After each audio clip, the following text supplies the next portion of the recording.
Tonight, two wildfires in Flagstaff right now, scorching more than 24,000 acres. We've got some new video coming in of the Central Arizona Fire and Medical. This is the video showing the conditions that the crews are dealing with right now.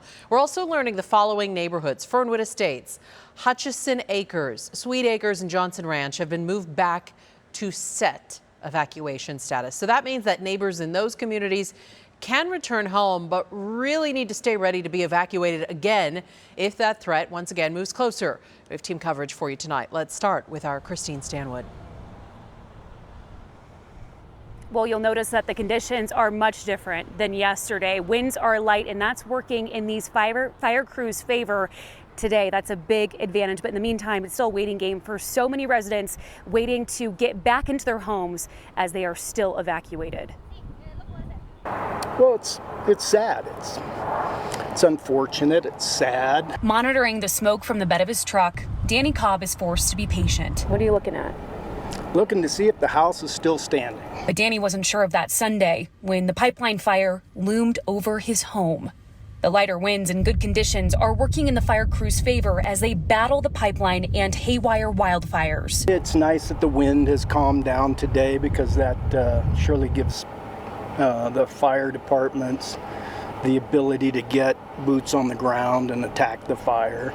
And with the slower winds, of course, it's nice to be able to see the planes up there and the helicopters. Today, roughly 500 people and 6 helicopters working to get the two fires under control.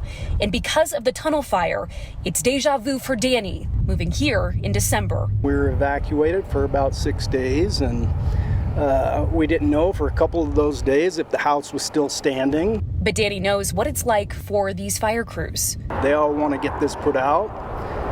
They also want to go home to their families, and that's what we all want too. He retired in Flagstaff with his family after serving as an Alaskan firefighter of 26 years. You watch these things for your career happen, and you see how it impacts people, and then you're thrust into that position.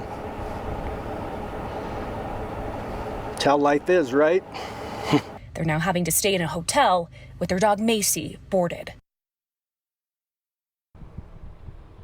You know, not only are these fires a concern and a threat for these communities, but also for the upcoming week, there's also that concern of flooding, another factor that so many families have to consider as they monitor both wildfires and flooding here in Flagstaff. We do know, and coming up in just 1 hour, there will be a community meeting to talk about the pipeline and haywire wildfires.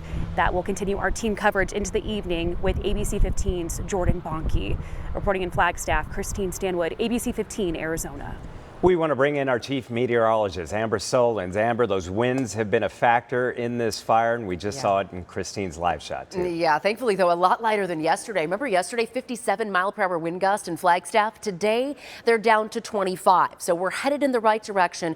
Let me walk you through the next few hours to see what these winds will do. Taking you on Futurecast to 8 o'clock tonight. At that point, winds in the Flagstaff area less than 10 miles per hour. And they stay light all through the overnight hours. This is great news. Throughout the day tomorrow, generally light winds at 10 miles per hour or less. So tomorrow's going to be the day when they really need to get a handle on this fire, because come Thursday, winds will start to pick up again. This is Thursday afternoon, 15-mile-per-hour winds in Flagstaff, stronger out to the northwest.